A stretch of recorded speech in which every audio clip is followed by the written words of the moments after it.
దేవుని పరిశుద్ధ నామమునకు మహిమ చేయును గాక.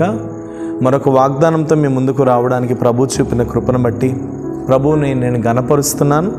ఈ దినమందు దేవుడు మనకి ఇస్తున్న వాగ్దానం కీర్తనల గ్రంథం 121వ కీర్తన 5వ వాక్యాన్ని ప్రభు మనకు వాగ్దానం ఇస్తున్నారు. యెహోవాయే నిన్ను కాపాడువాడు, నీ కుడి పక్కన యెహోవా నీకు నీడగా నుండును. పగలు ఎండ దెబ్బ అయినను నీకు తగులదు, రాత్రి వెన్నెల దెబ్బ అయినను నీకు తగులదు. హల్లెలూయా.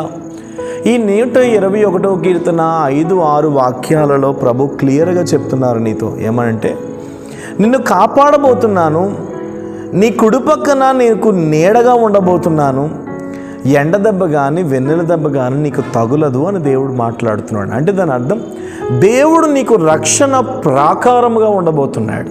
హల్లెలూయా. ఈ దినాలలో రక్షణ చాలా అవసరం మనకి. మన ఆరోగ్యాలకు కానీ, లేదా మన కుటుంబ వ్యవస్థకు కానీ, మన పిల్లలకు కానీ, మన కుటుంబాలకు కానీ, భర్తలకు కానీ, భార్యలకు కానీ, లేదా భూమి మీద బ్రతుకుతున్న ప్రాణమున్న ప్రతి వ్యక్తికి కానీ చాలా దేవుని రక్షణ చాలా అవసరం. ఎందుకు అనంటే, ఆయనంటూ మనల్ని కాపాడకపోతే మనకు ఉనికి లేదు. ఈరోజు ప్రభునికి ఏమని వాగ్దానం చేస్తున్నారంటే, ఎండ దెబ్బ కానీ వెన్నెల దెబ్బ కానీ నీకు తగలకుండా నేను సంరక్షిస్తానని దేవుడు మాట్లాడుతున్నాడు.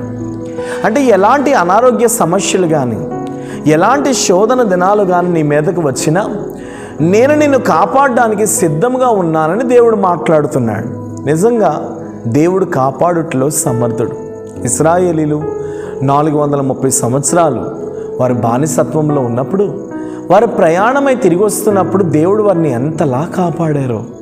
ప్రతి క్షణం వారికి ఆహారం పెడుతూ, వారికి వస్త్రంనిస్తూ, వారికి త్రాగడానికి నీరిస్తూ, వారిని నడిపిస్తూ, వారిని పోషిస్తూ, వారికి ధైర్యపరుస్తూ, నేనున్నానని చెప్తూ, వెన్నెలతో లేదా అర్ధరాత్రి వేళ, పగటి వేళ అగ్నిమయముగా, వెలుగుగా ఆయన ఎప్పటికప్పుడు వారితో సంరక్షిస్తూ వారికి తోడుగా ఉంటూనే ఉన్నాడు. అవును, ఇశ్రాయేలుని నడిపించిన దేవుడు నీ దేవుడు కాదా? నువ్వు అధైర్యపడొద్దు, నువ్వు వేదన పడొద్దు, నువ్వు దుఃఖపడొద్దు. నీ పక్షముగా దేవుడు బలమైన కార్యములు చేయబోతున్నాడు. కాబట్టి నువ్వు ధైర్యం తెచ్చుకో. నీ పక్షంగా ప్రభు అద్భుతములను చేయబోతున్నాడు.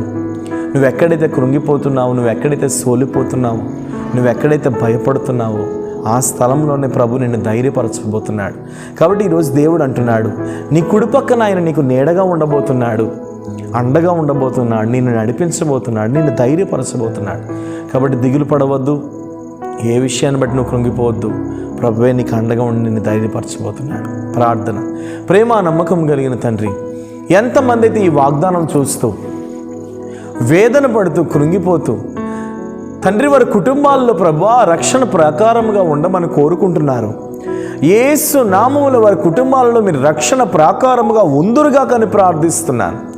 అయ్యా, నీ కృప వారి జీవితాల్లో దిగునుగాక, నీ వెలుగు వారి జీవితాల్లో దిగునుగాక, నీ బలము వారి జీవితాల్లో దిగునుగాక, ఇప్పుడే వారి వెంబడి నీ అభిషేకము వెళ్ళునుగా కానీ ప్రార్థిస్తున్నాను. ఎంతమంది అయితే ప్రభువా మా ప్రియులు, మా బిడలు ఈ వారంలో ఏ పనులు అయితే వెళ్ళబోతున్నారో, ఈ రోజున ఏ పనుల మీద అయితే వారు నడిపించబడబోతున్నారో, యేసు నామంలో ఆ పనులలో వారికి జయము కలుగునుగా కానీ ప్రార్థిస్తున్నాను. మీరు వారిని ఆశీర్వదించండి. నిశ్చయంగా వారికి తోడుగా మీరు ఉండండి, అండగా మీరు ఉండండి, మీరు నడిపించండి. మీరే ధైర్యపరిచి వారి మార్గములలో మీరు తోడుగా ఉండి మీరు స్థిరపరచమని యేసు నామం నీ ప్రార్థన అడుగుచున్నాను తండ్రి. ఆమేన్. ప్రభు కృప మీకు తోడై ఉండును గాక. ధైర్యంగా ఉండండి. మీ కొరకు అనునిత్యం ప్రార్థన చేస్తున్నాం. మీరు ఎవరికైనా అవసరం ఉంటే కాంటాక్ట్ చేయండి. ఖచ్చితంగా మీ కొరకు మేము ప్రార్థన చేస్తాం. God bless you. Praise lord.